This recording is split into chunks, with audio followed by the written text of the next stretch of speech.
Bapa, ini adalah doa kami agar kami di jalan surgawi terus berlari. Tolonglah kami saat menemui kesusahan atau kesalahan, atau saat merasa ditolak Engkau. Kami terus berlari, tidak menyerah. Roh Kudus, mohon Engkau tolong kami terus berlari dan tidak menyerah. Saudara-saudari semua, selamat pagi. Hari ini kita melihat kitab Samuel pasal yang ke-2 Samuel pasal 8 yang disampaikan oleh Pastor Hokit. Boleh dikatakan ini dalam kitab pemberhentian yang baru.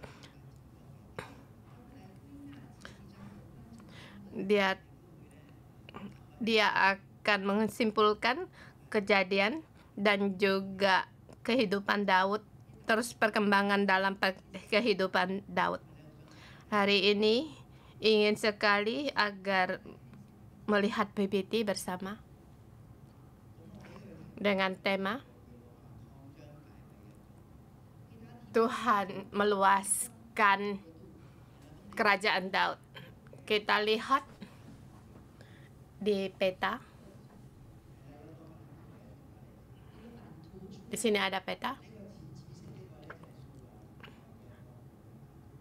Ungu, warna ungu yang terang itu zamannya Daud, zamannya Saul.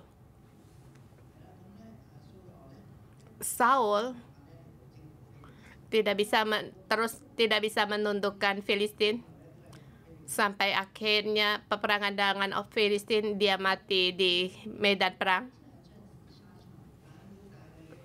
Tapi sampai di zaman Daud kita melihat Tuhan mengalahkan musuh-musuhnya Daud dan terus dia berkembang. Ayat 6-7 kita lihat bagaimana jiwanya Daud terus naik sampai pasal yang 8 di seluruh kerajaan terus naik.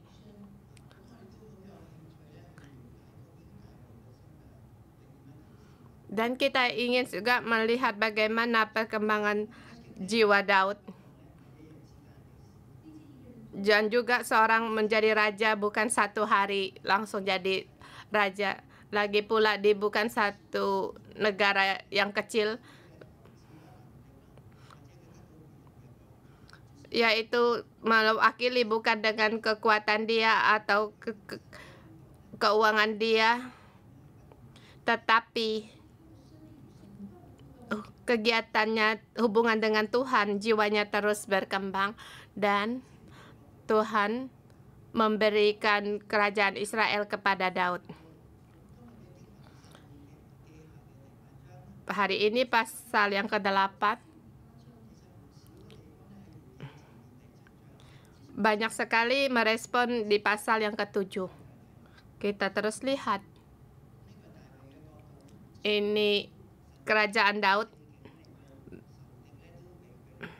Bagaimana di seluruh penjuru musuhnya dikalahkan agar mereka di situ dikendalikan.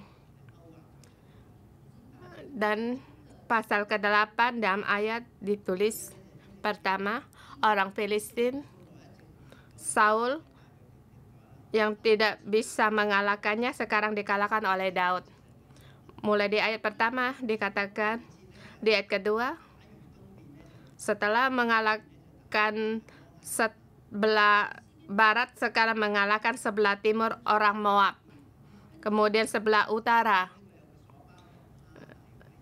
Di sini ada dikatakan seorang raja bernama Hadadajer. Juga di ayat tertulis secara rumit tempat yang sekarang yang bernama sekarang Syria.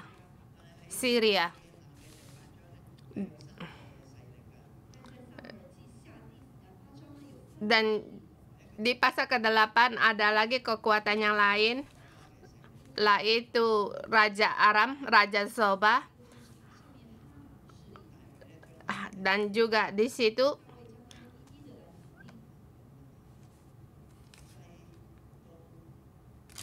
semua dikalahkan oleh Daud dari timur sampai ke barat, dari utara kemudian sampai ke pada orang Edom. Mulai di ayat sesudah itu Daud memukulkan kala orang Filistin dan menundukkan mereka, lalu Daud mengambil kendali pemerintahan atas 2 kota dari tangan orang Filistin. Ini hasil peperangan Daud di sebelah timur. Kita tahu Filistin ada 5 kota dan Gad kota yang utama. Dan juga di sini Daud memukul kala juga kota Gad, mengalahkan orang Filistin. Mereka dikendalikan. Walaupun dikatakan satu ayat di zamannya Saul sampai sekarang telah mengatakan banyak pasal terus mengatakan orang Israel berperang dengan orang Filistin. Dan juga zamannya Simpson mereka berperang melawan orang Filistin. Kita lihat orang penulis sejarah ini tidak mengulangi lagi. Dan pembaca sampai di saat ini dia tepuk tangan.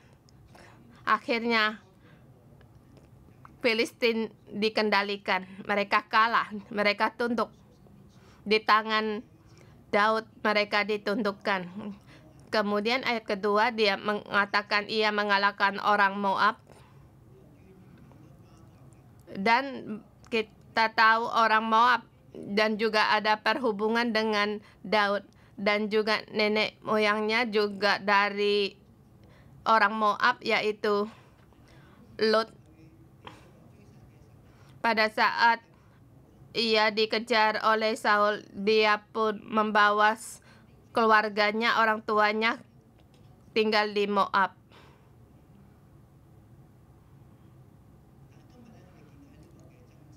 Hari ini kita lihat dalam peperangan Daud memukul kala orang Moab dan menyuruh mereka berbaring di tanah. Semua tentara menyerah. Semuanya berbaring di tanah. Kemudian ia mengukur tempat mereka dengan tali. Dan orang-orang ini dipisah 2 bagian. Boleh dikatakan Daud memusnahkan sepertiga dari tentara Moab. Hanya tinggal sepertiganya saja mereka hidup. Mereka tidak lagi mempunyai kekuatan untuk perang bagi negara. Apalagi kekuatan yang melawan Yahuda. Mereka ditaklukkan oleh Daud dan mempersembahkan upeti untuk Daud. Kita lihat apakah cara kelakuan Daud sangatlah kejam. Walau bagaimanapun orang Moab pernah berjasa buat Daud, tetapi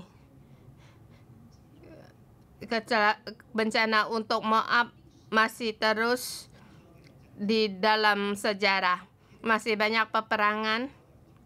Ini hanya sementara saja berhenti. Ini seperti hal yang tidak adil.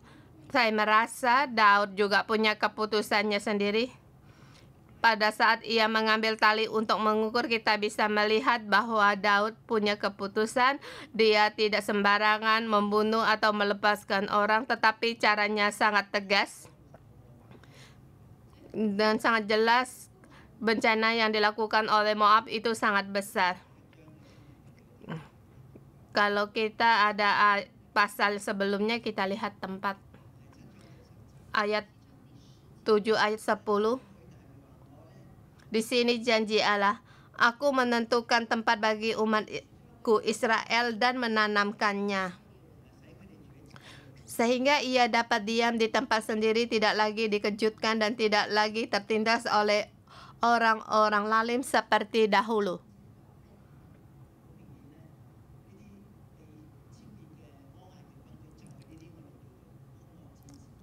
Para tentara Moab yang dimusnahkan sangat jelas yang sering kita sebutkan, yaitu orang-orang lalim itu.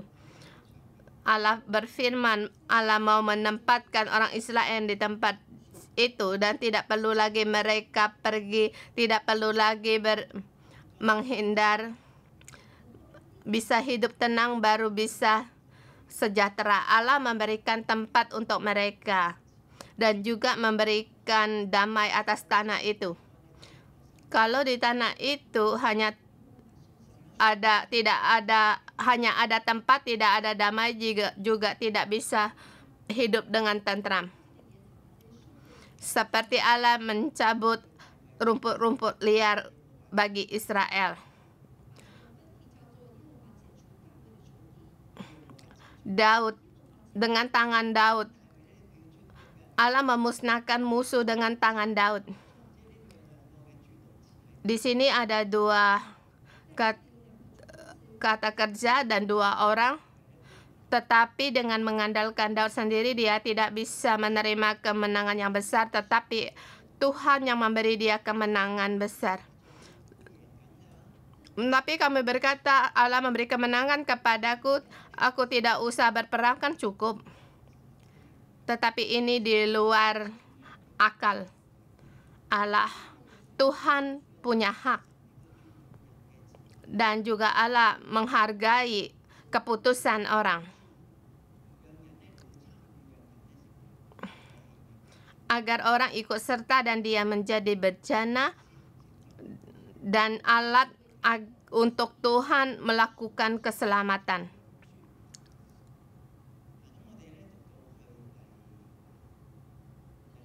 Kita sampai di ayat ke-6.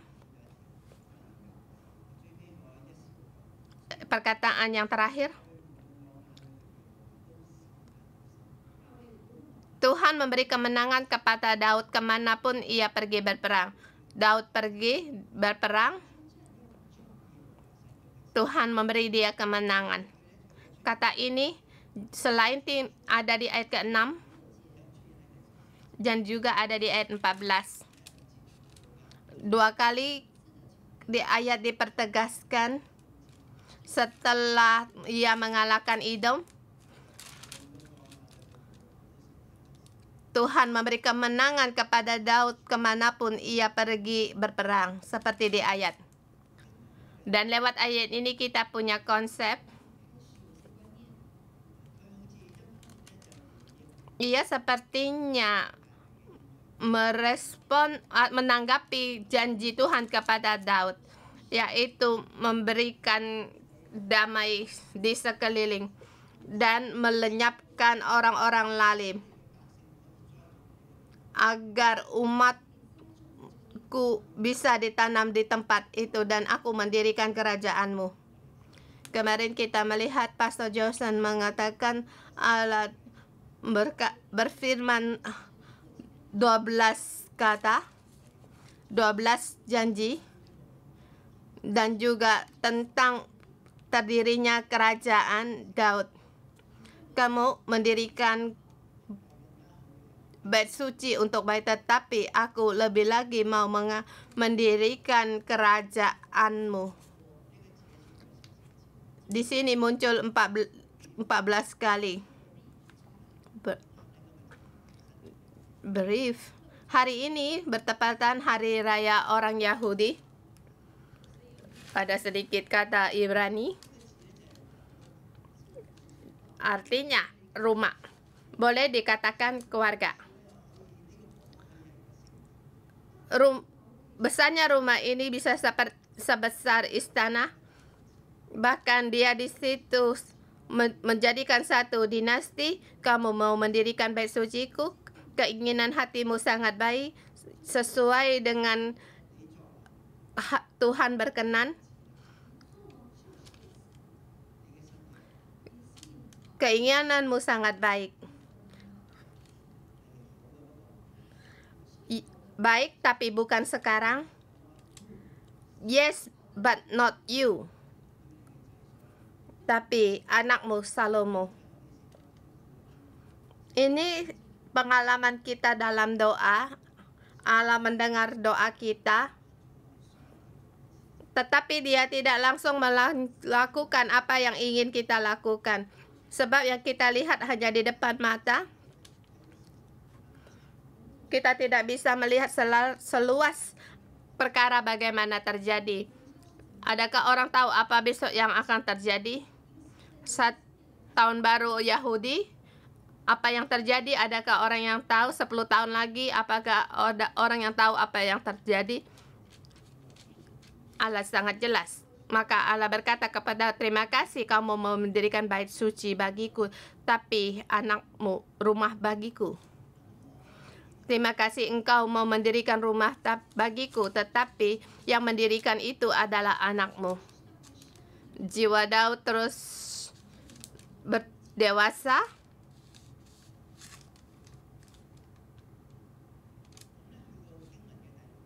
Sampai pada ayat yang ke-6. Jiwa Daud terus naik. Semakin rindu kepada Tuhan, kepada Allah. Dia rindu untuk mencari tabut Allah. Dia orang yang mencari Allah. Dia mencari hadirat Allah. Dia mau menyambut hadirat Allah. Tetapi dalam waktu memindahkan tabut, membunuh orang yang memegang tabut dengan tangannya,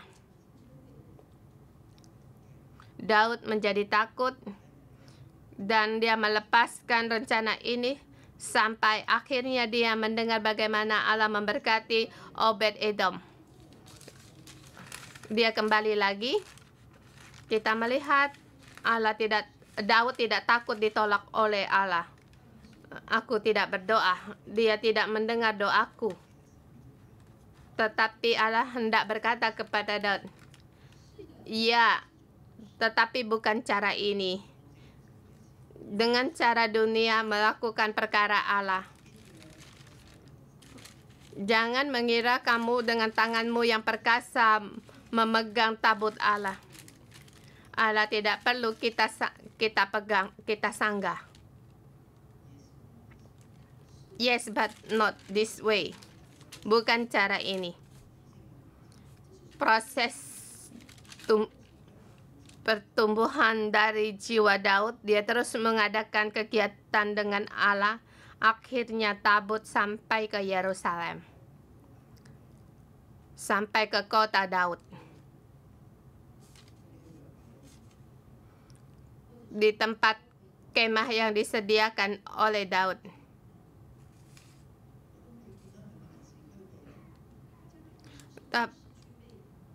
Dalam sesuatu kita melihat apakah kita harus menghindar kegiatan Daud dengan Allah.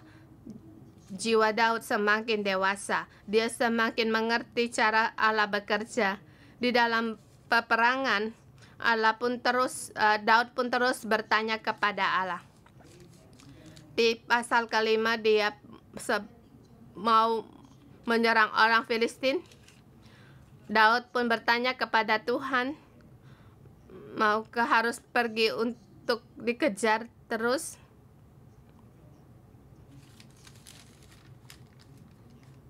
Tuhan memberhentikan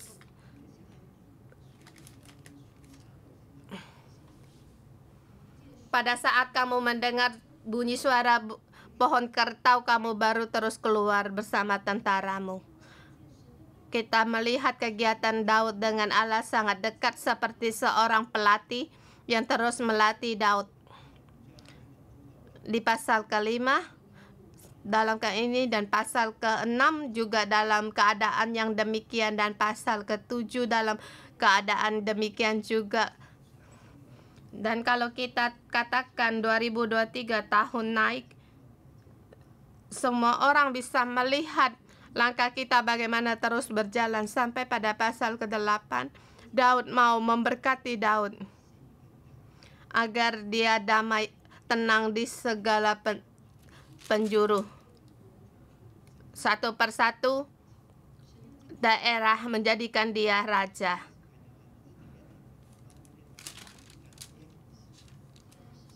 Dan juga saya ingin menerangkan tentang hal dari Milka. Dengan kehidupan Daud ada hubungan. Daud dia menari sampai seperti orang telanjang. Semua orang pun lihat, para istri-istri Daud pun melihat. Tetapi hanya Milka yang angkat bicara. Dan apa yang ia bicarakan, apakah itu tepat? Kataannya sangat tepat. Dan Daud tidak berdebat akan hal itu. Ya, aku memang begitu rendah. Saya sangat salut sama Daud. Di mana timbul kesalahan? Di sini seorang istri Daud membentrok dia. Ada hubungan apa? Di 611 menjadi selalu mengatakan istri harus membentrok suami baru hidupnya bisa naik. Dia pun melakukan, tetapi bagaimana reaksi dari Daud? Saya merasa di sini ada beberapa masalah. Di kemah suami istri pun kita pun pelajari kata-kata yang pedas. Jangan letakkan di kata pertama. Kita harus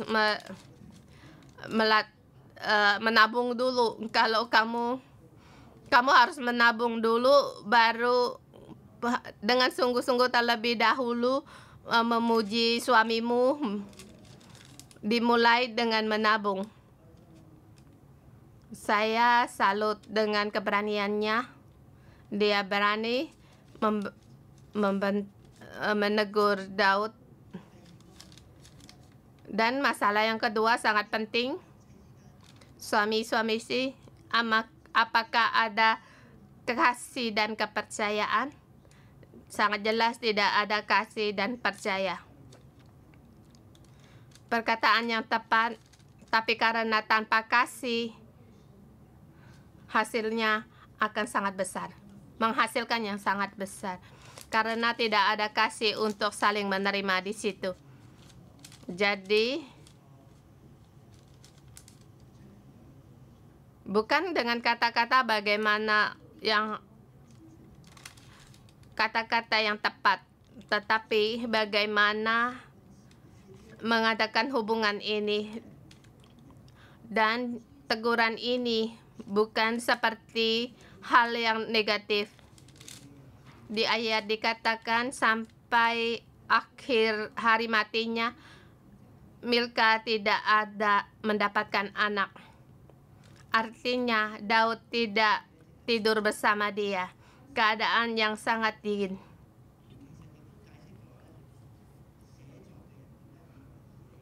Dan juga menjelaskan penulis ayat Alkitab ini mengapa begitu jelas mengatakan hal ini.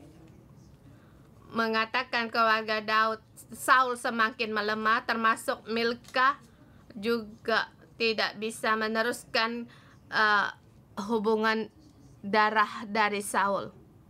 Perhatian penulis Alkitab. Keluarga Saul seluruhnya merosot, seluruhnya lemah.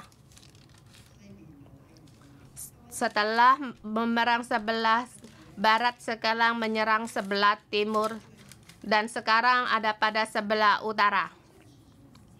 Peperangan yang dahsyat.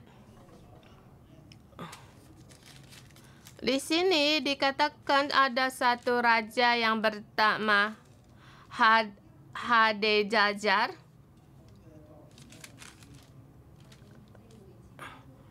Daud merebut kerajaannya. Dikatakan Daud berperang lawan dia.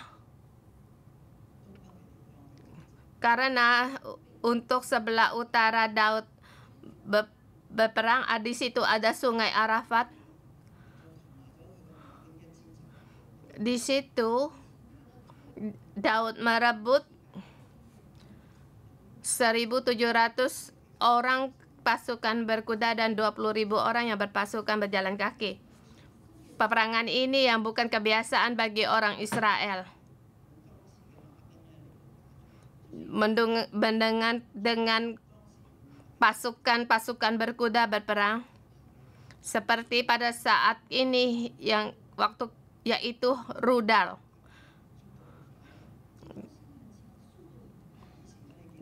Kerusakan yang besar dan juga cepat.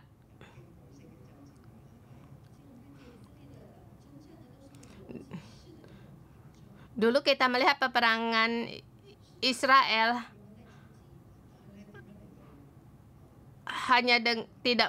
mereka tidak menggunakan pasukan berkuda, dan di sini bagaimana menawan 1.700 orang pasukan berkuda dan 20.000 orang pasukan berjalan itu adalah hal yang sangat besar. Dan juga Daud menyuruh orang memotong urat keting di segala kuda, dan dia meninggalkan 100 ekor kuda kereta, yaitu kekuatan peperang mereka dikurangi.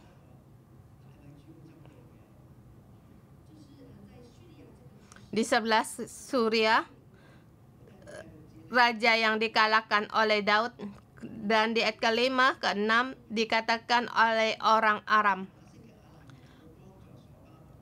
Lalu orang Aram dari Damasik datang menolong Hadadezer raja Zoba. Tetapi dari antara orang Aram itu Daud menewaskan 22.000 orang.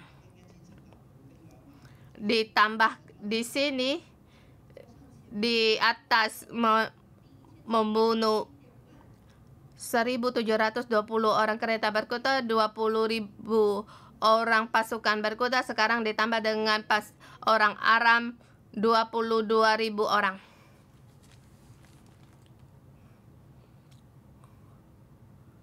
Kita lihat di peta.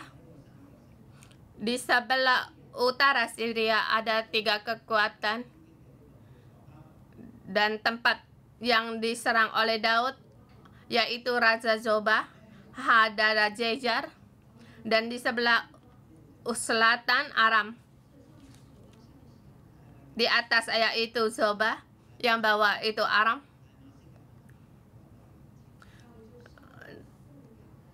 Daud membunuh orang Aram dari Damasik, menewaskan 20.002 orang.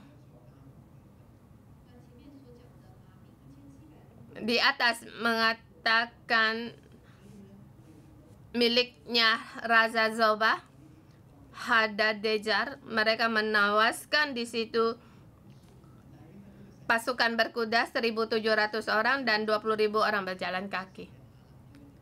Daud di ayat ke-6, Daud menempatkan pasukan berpenduduk daerah orang Aram dari Damasik, yaitu di situ mengutus orangnya untuk menjaga tempat orang Aram.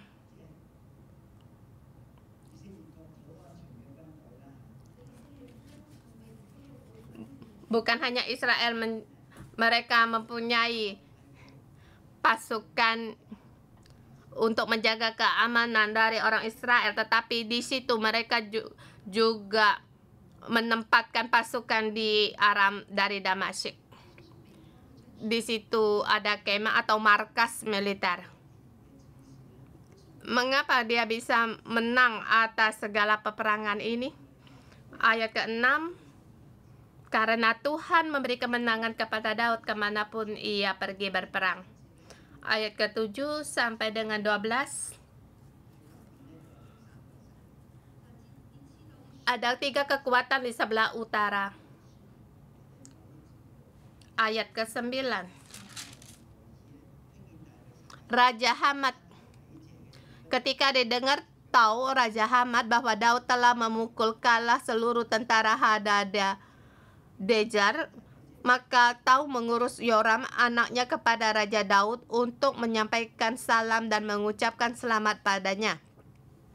Karena ia telah berperang melawan Hadadezer dan memukul kalah dia, sebab Hadadezer sering memerangi Tau dan Yoram membawa barang-barang perak, emas, dan tembaga.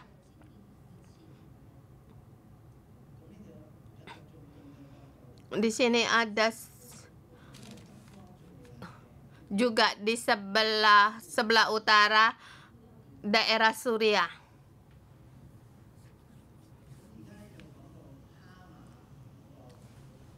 Di sini dikatakan Raja Hamat yang bernama Tau yang diserang Daud, yang utama yaitu Hadadezer, bersama dengan yang ikut dalam kesepakatan bersama dengan orang Aram di Damasik. Di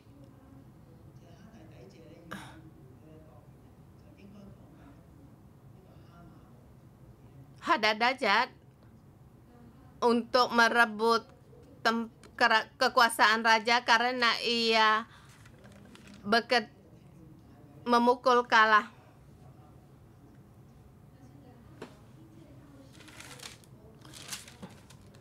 Sekarang saat dia mendengar Daud memukul kalah tentara Hadadezer,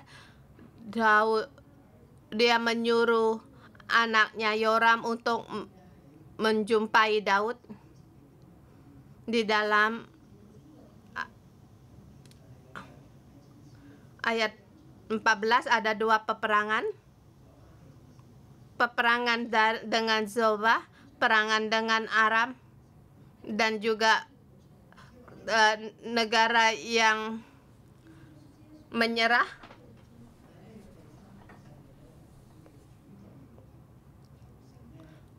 Ada lagi yang mereka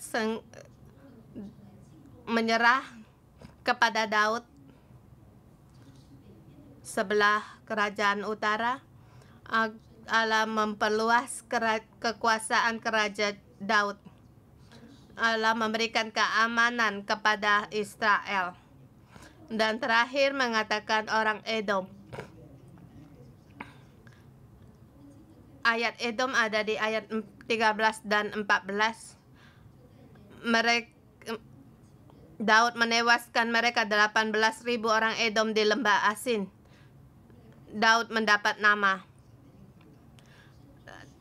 Allah berjanji kepada Daud. Dia bukan hanya tidak lagi ditindas oleh orang lalim.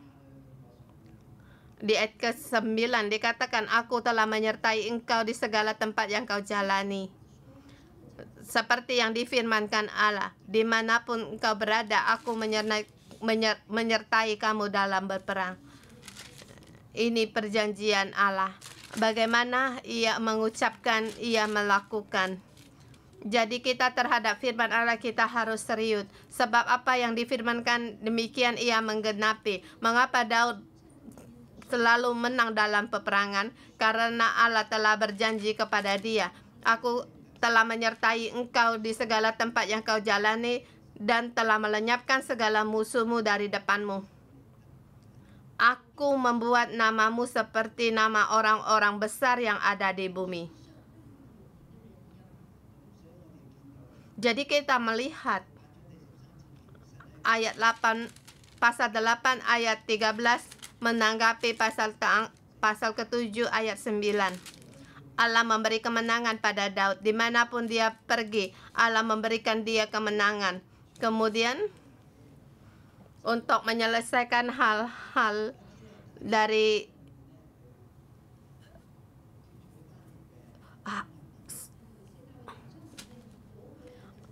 ada barang-barang setelah Daud menang perang, dia ambil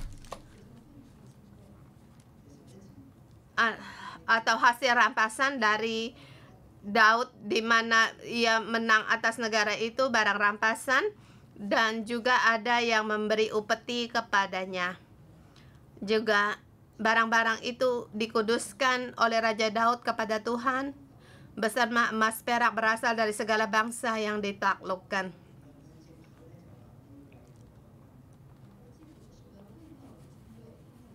Kita melihat jiwa Daud berbeda dengan Saul. Dia hampir rampasan Saul untuk dirinya sendiri.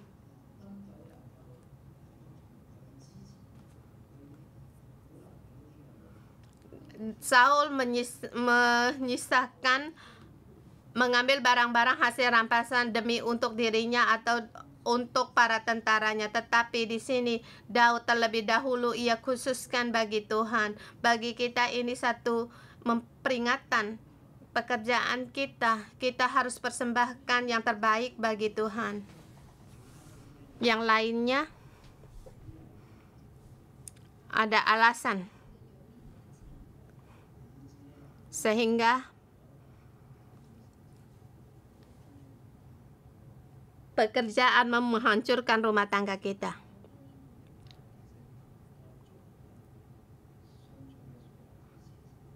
Berkat, arus dari berkat sesungguhnya Allah dahulu, kemudian manusia, selanjutnya bumi. Kita lihat selanjutnya, Tuhan mendirikan kerajaan Daud. Begitu besar tempat yang dia duduki, bagaimana Daud memeliharanya. Di ayat 15, Daud telah memerintah atas seluruh Israel. 12 suku telah tunduk kepada Daud dalam pemerintahan Daud dan menegakkan keadilan dan kebenaran bagi seluruh bangsanya. Keadilan dan kebenaran, atau dalam pemerintahan Daud menegakkan keadilan dan kebenaran. Keadilan dengan menggunakan hukum Taurat dari Tuhan untuk mengambil keputusan. Apa itu adil?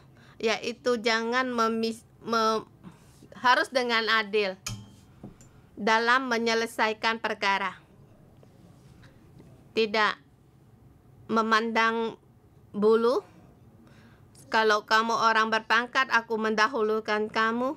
Atau ada orang yang memberikan uang seperti kamu tidak melihat perkara karena negara.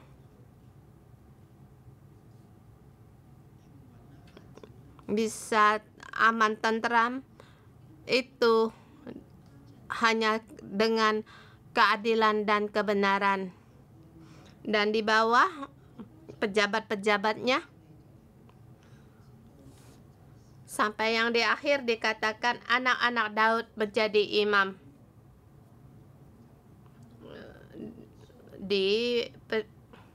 Di teks Cina mengatakan mereka jadi pemimpin, tetapi di teks asli menjadi imam. Jabatan imam yaitu membawa segala rakyat kepada Allah. Bagaimana harus dengan membawa orang-orang kepada Allah? Mereka harus mendapatkan pendidikan yang baik dan dalam masyarakat yang baik. Karena kita tahu kebanyakan orang Israel mereka bertanam.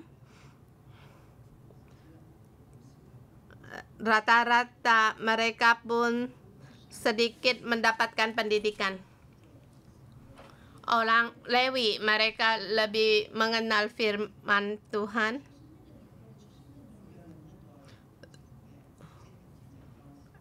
Yaitu orang yang berpengertian. Dan juga boleh dikatakan ada lagi orang berpengertian, yaitu para anak-anak raja. Pada saat mereka dengan keadilan dan kebenaran, mereka bisa menyelesaikan penyakit dendam antar keluarga. Negara aman.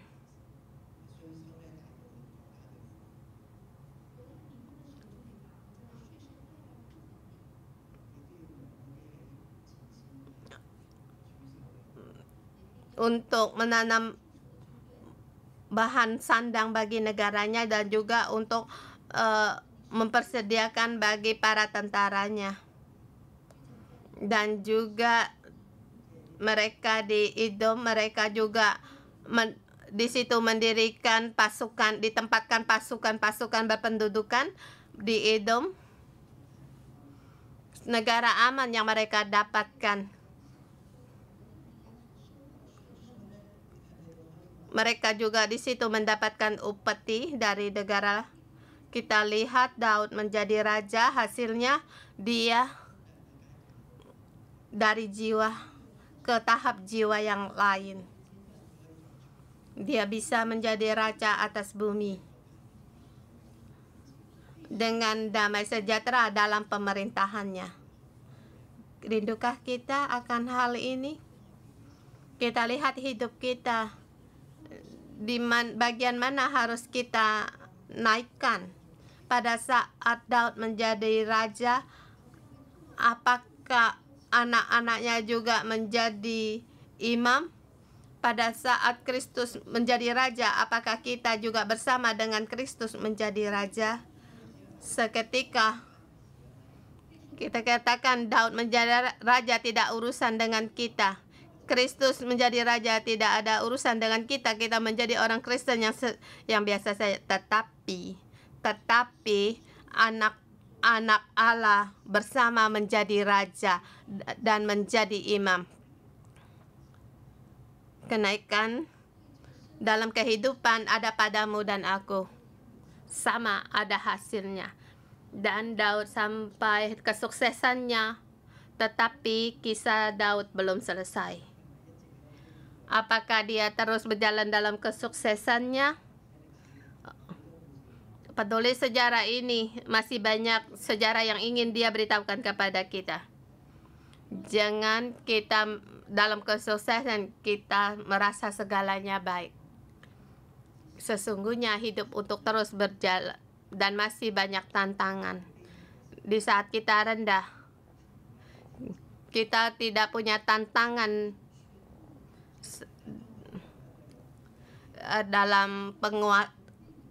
dalam kuasa, tetapi pada saat kita berkuasa, bagaimana kita menghadapi tantangan. Mohon Tuhan untuk memberkati firman-Nya. Haleluya. Mari kita bangkit bersama, datang di hadapan Tuhan, mempersembahkan puji syukur kita, pujian kita, segala sesuatu yang ada pada kita. Kita percaya Allah memilih Daud dan memilih kita. Mari kita bersama memuji Tuhan Allah kita.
Haleluya, haleluya, haleluya, haleluya, haleluya, haleluya. Kemenangan ada pada kita.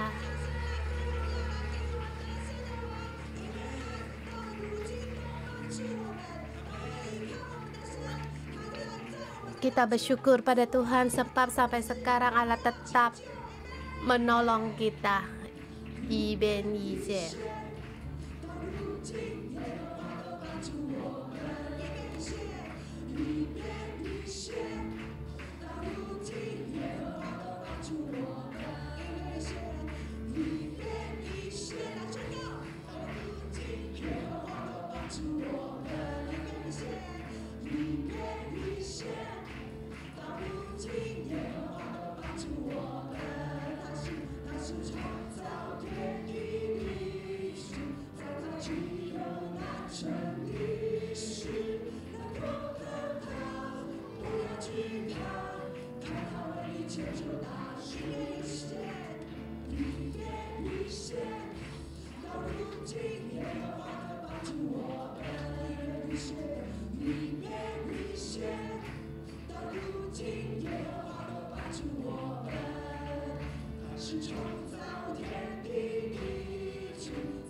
Tuhan, kami bersyukur dan berterima kasih. Kami memuji Engkau. Engkau Allah yang menyelesaikan segala perkara. Engkau berjanji kepada Daud, dimanapun Daud berada, Engkau memberi kemenangan. Tuhan, kami hari ini setiap orang, kami percaya pada firman-Mu. Tuhan, kami serahkan hidup kami di dalam rumah-Mu. Ya Tuhan, Engkau memberikan kami kemenangan. Saudara semua, demi Tuhan di dalam hidup kita yang membuat perubahan dalam hidup kita, pekerjaan ajaibnya, terlebih dahulu kita bersyukur sebab Allah memberikan kita kemenangan. Kita bersama, kita bersyukur dengan kata-kata yang bisa kita dengar. Kita berterima kasih kepada Tuhan sebab Tuhan yang mengubah hidup kita sehingga kita hari ini ada di bait suci rumah Tuhan. Tuhan Yesus, bersyukur dan terima kasih Engkau menyelamatkan aku di dalam kesusahan, di dalam sakitnya. Engkau yang menyembuhkanku. Terima kasih Tuhan. Aku punya sandaran di dalam Engkau. Tuhan, terima kasih.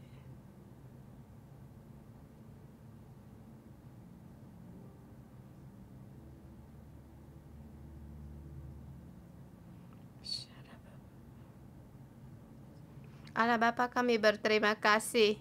Kami setiap orang yang duduk di sini bukan dengan kesengajaan, tetapi Engkau ya Tuhan yang mengangkat kami dari debu. dari kesusahan kami, dari kebelengguan kami, dari kelemahan kami, dalam keikatan, dalam kegelapan. Tuhan, Engkau yang menyelamatkan kami sehingga kami ada di sini. Karena kami mengalami pertolongan akan Engkau dan kasih setiamu.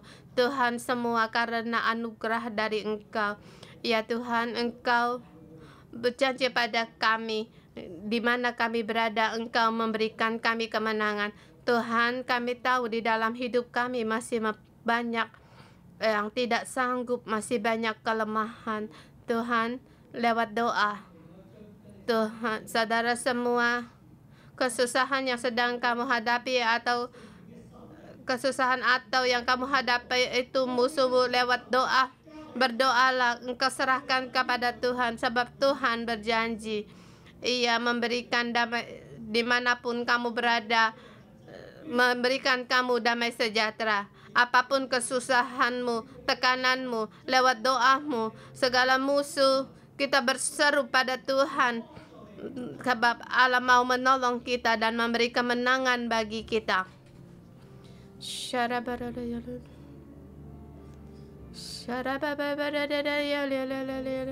Tuhan, pada saat kami mengangkat tangan, Engkau melihat kesusahan kami, Engkau lihat kelemahan kami, Engkau tahu kami tidak mudah, tetapi ya Tuhan, Engkau Allah yang mengasihi kami, Engkau Allah yang memberkati kami. Pada saat kami serahkan kesusahan kami, segala kemuliaan hanya bagi-Mu. Kami tidak mau dalam penderitaan. Tuhan, kami berdoa padamu hari ini Tuhan, apapun kesusahan yang kami hadapi, atau kami bersyukur padamu, kami berterima kasih, sebab di hari ini kami mau deklarasikan kemenangan ada pada Tuhan. Kemenangan itu datang dari Tuhan. Kita bersama untuk bersyukur. Anugerah Tuhan cukup kita pakai.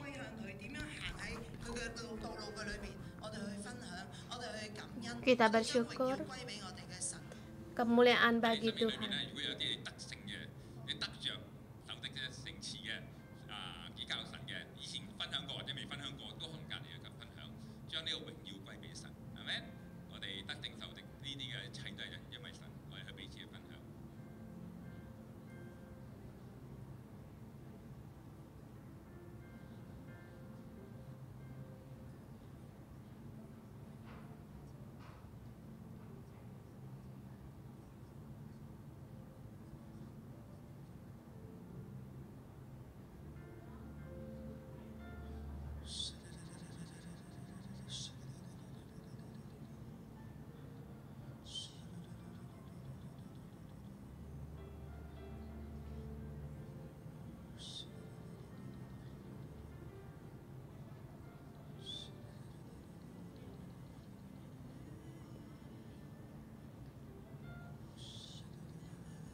Tuhan Yesus, kami berterima kasih Engkau menjaga. Pada saat kami berseru kepadamu, pujian kami ada pujian syukur kami ada pada Engkau, Tuhan.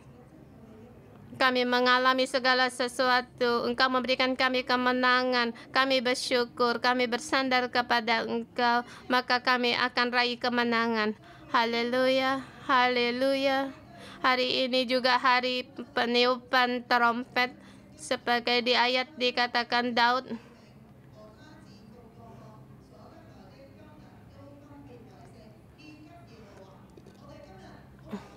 juga barang-barang dikhususkan Raja Daud bagi Tuhan bersama-sama perak dan emas yang berasal dari segala bangsa yang ditaklukkan.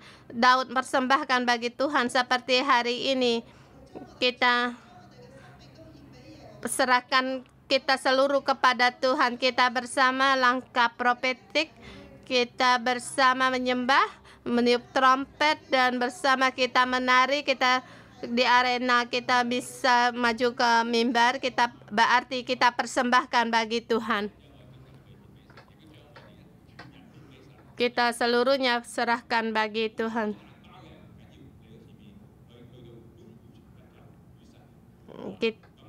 Langkah profetik pada saat langkah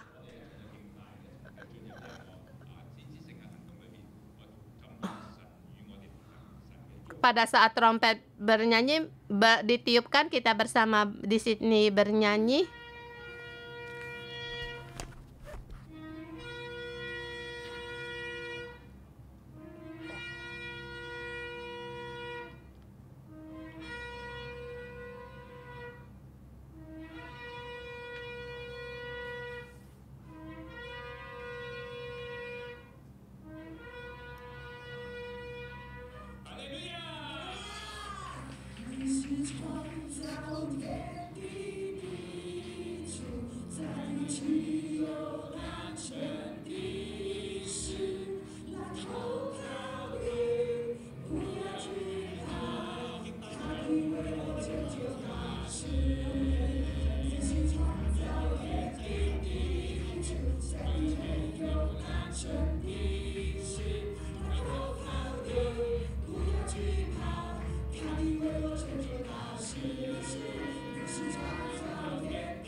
Haleluya. Haleluya. Hal itu Tuhan, kami berikan pujian kepada Engkau, kemuliaan Segala kepujian, puji, hormat kami kepada Engkau. Tuhan, kami berterima kasih. Segala kemenangan kami hanya karena Engkau. Tuhan, kami memuji Engkau. Mari kita terima berkat. Aku dalam nama Tuhan Yesus memberkati saudara-saudari semua. Hatimu melekat pada Tuhan. Pada saat kamu merenungkan, hatimu ada Allah. Engkau mengasihi Tuhan. Dimanapun kamu pergi, Allah memberikan kemenangan kepadamu. Dimanapun kamu pergi, Allah menyertaimu. Dalam nama Tuhan Yesus mendeklarasikan hidupmu, dan dari segala kesusahan, kegelapan, kamu mengalami segala kemenangan. Tuhan memakaimu dan mempersiapkan bagimu. Engkau sebagai alat pilihan Tuhan. Bahkan Tuhan mau memberkati ekonomimu, dan apa yang kamu milikmu akan diberkati dan di hadapan Tuhan, baik itu hubungan, baik itu ekonomimu atau keuanganmu dan kesehatanmu.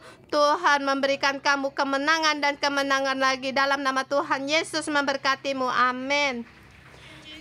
Puji Tuhan, kita renungan pagi sampai di sini.